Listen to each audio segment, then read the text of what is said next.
Well, this is the police. This should be Bryson Withers' phone number, correct? Excuse me? Have the police in this area started using text message to talk with people now? Is there a problem with the way you're being approached by us? Well, this is the first time I've ever heard about the police doing this sort of thing. Nothing in the news or anything has talked about the police starting to text people they find to be suspects in a case. Unless this is some sort of new tactic that your department has developed, which in that case makes all of this even more odd to a man like myself. I'm sure someone like you would have never heard anything about this.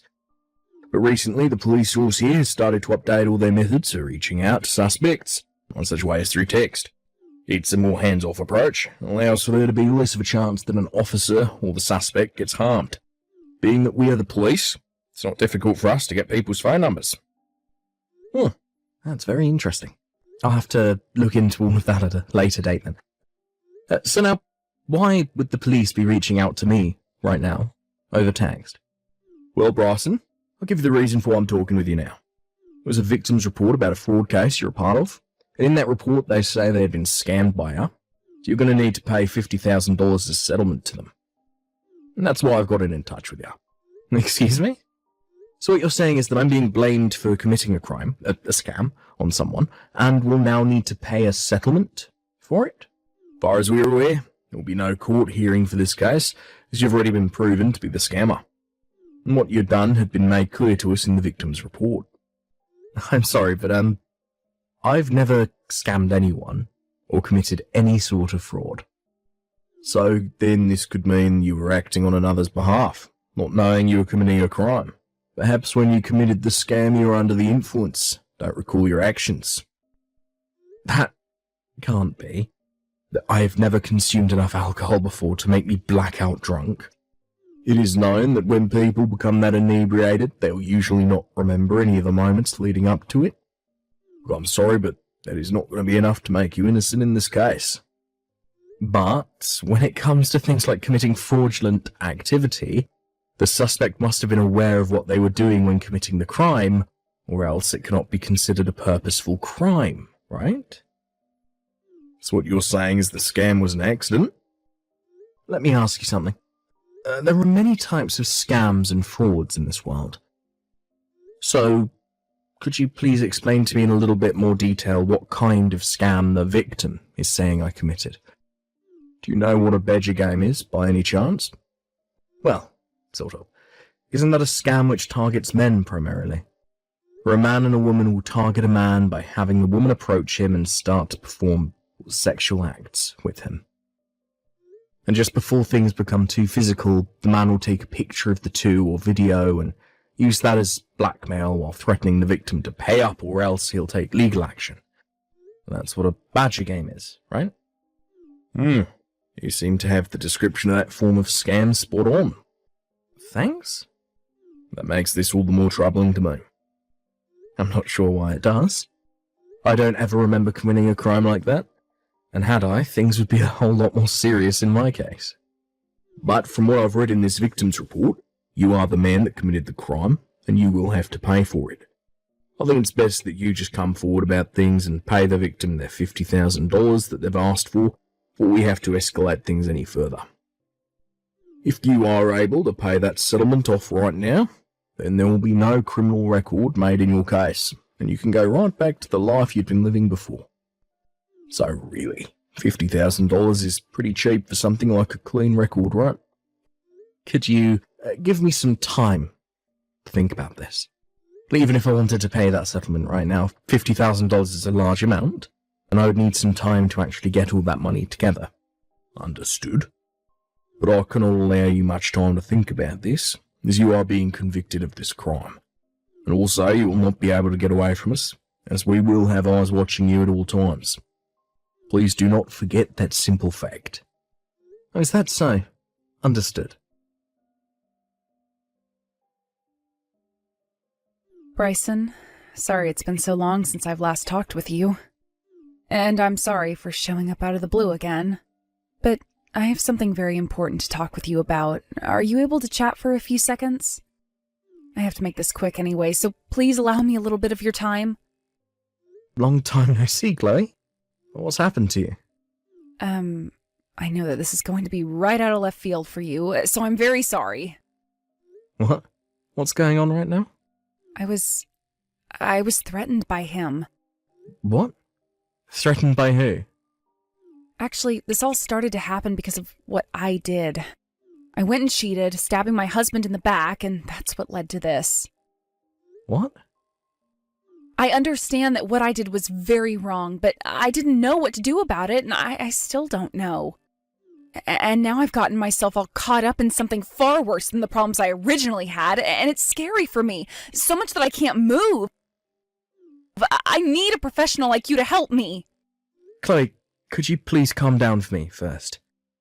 Please take 3 deep breaths for me, please, and let your heart slow down. Okay. I'm beginning to calm down a little. Are you able to speak to me more calmly now? I should be able to. I want to talk about everything so that I can feel a little bit better. All right then.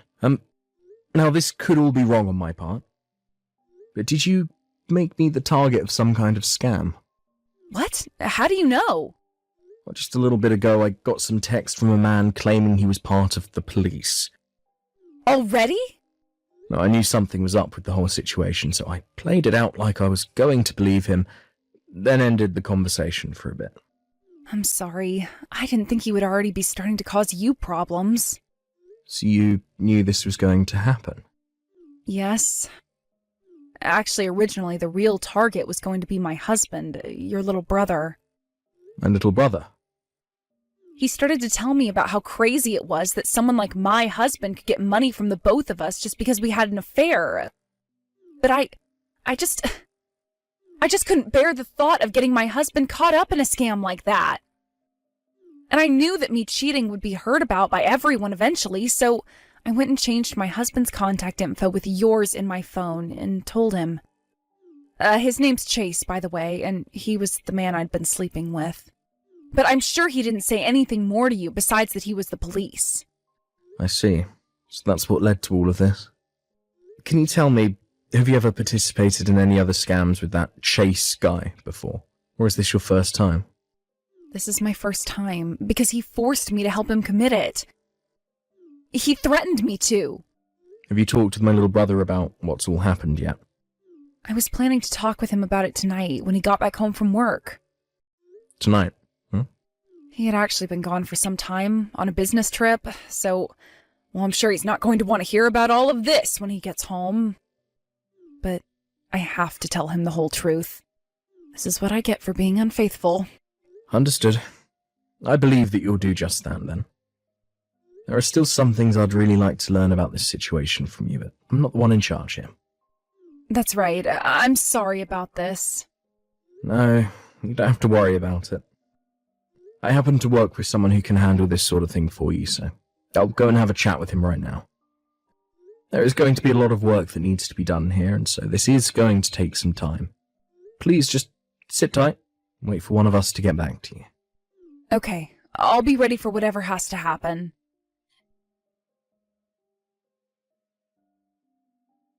Rawson, may we continue our conversation now?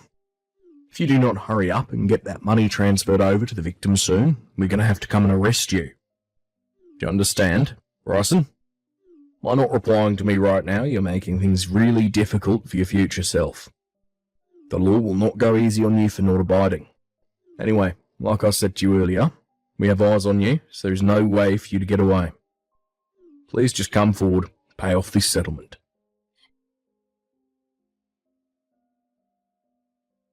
Bryson, I talked with my husband about everything. About me cheating on him and about what Chase is doing. I know. I just got off the phone with my brother a second ago. And from what I hear, you guys are planning on handing in your divorce papers later, right? That's right. Actually, we already handed them in today. And the plan is for me to pay him a settlement later on as well.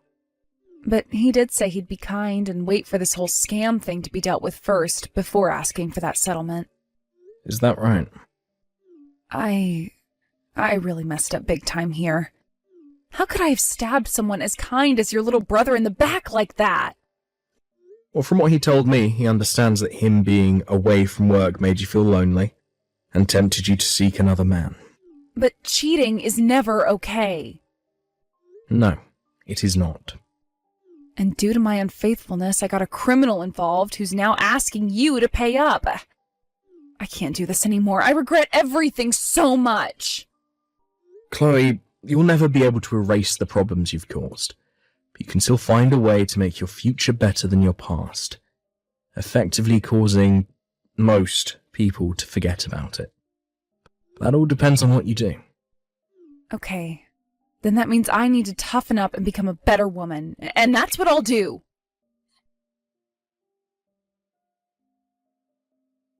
Right, Bryson. Things are not going to look good for you pretty soon here. If you don't come forward and pay that settlement, you're going to get a criminal record. Do you understand what I'm saying here? From what I've learned, you once worked for a very large firm as an office worker, right? I'm sure, being the man that you are now, you should have more than enough money to pay this little settlement off. It's only $50,000, right? And if for some reason you're not able to pay this off, then your only option is borrowing the money to pay up.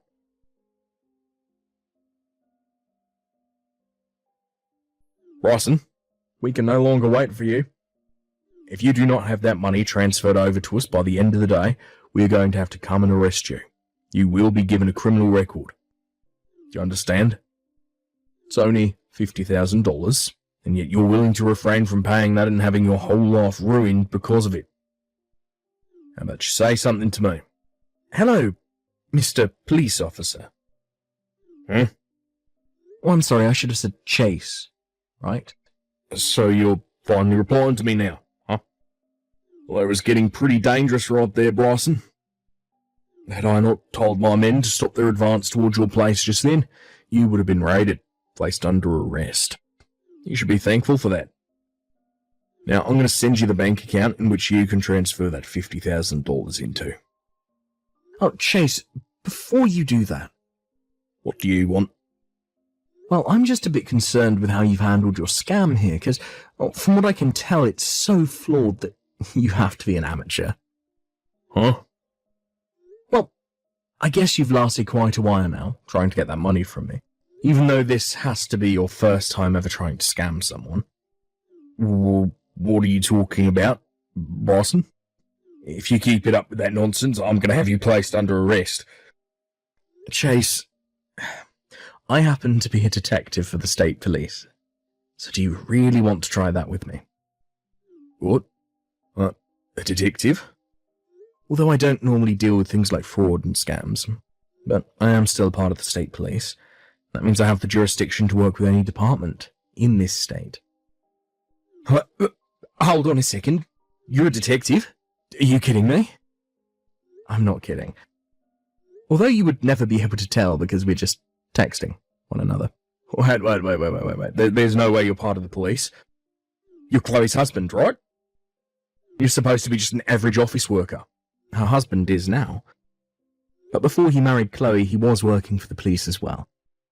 However, once he got married, he decided to settle down and went to work an office job. Wait, what? So you're not Chloe's husband? That's right. I'm not. What the hell is going on here now?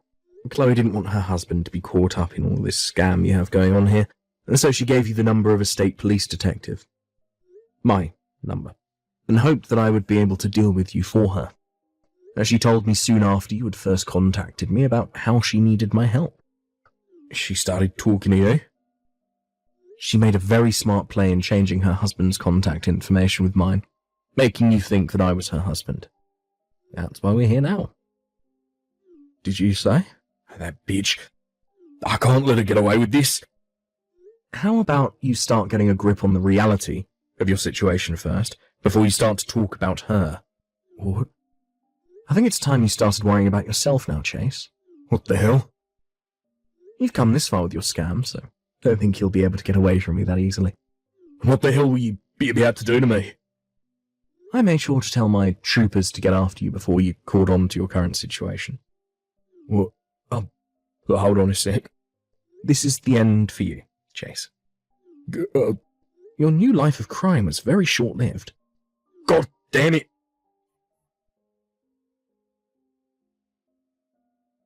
Right after I told him what was going to happen, he made a run for it out of his apartment front door. But we were one step ahead of him, and both the state police and city police had his place surrounded. He was able to make it past 2 of the officers and got on his bike to make a getaway. However, the officers also brought a canine unit with them, and that dog made a mess of Chase. He tried to wrestle the dog off of him, but this only made the dog bite harder and deeper, which really got him screaming. But because he was still moving around and making it hard for the police officers to get to him, the canine handler called his dog away, and they tasered Chase. After the taser had been deployed, he was pretty much out of juice.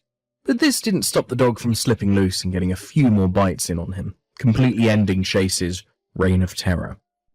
After the dog was taken off of him and cuffs were placed on, he looked like a bloody mess and had to be taken to the hospital in order to have all the dog bites stitched up.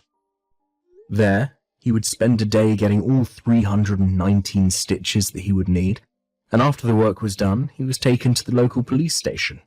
And after a very brief questioning and a quick trial at the courthouse, he was taken away by the police with plenty of charges. As of right now, though, Chase is locked away in a state penitentiary, where he will be serving 3 years. Oh, did I forget to say that it wasn't him trying to scam me that landed him there? Because the main reason was due to him pushing one of the officers over in his getaway, which was seen as assault on an officer. Had he not done that, he would have been a lot better off and might have even gotten off on parole instead. As for my little brother's ex-wife, Chloe, she was able to prove that she was forced to give my information away to Chase and therefore was not arrested for her actions. However, she still had to deal with the settlement to her ex-husband, and once she had paid that off, she returned back to her parents' house. Though she stopped by my office on her way home and thanked me for getting rid of Chase, and said that while she was with her parents, she had worked really hard on turning her behaviour around for good.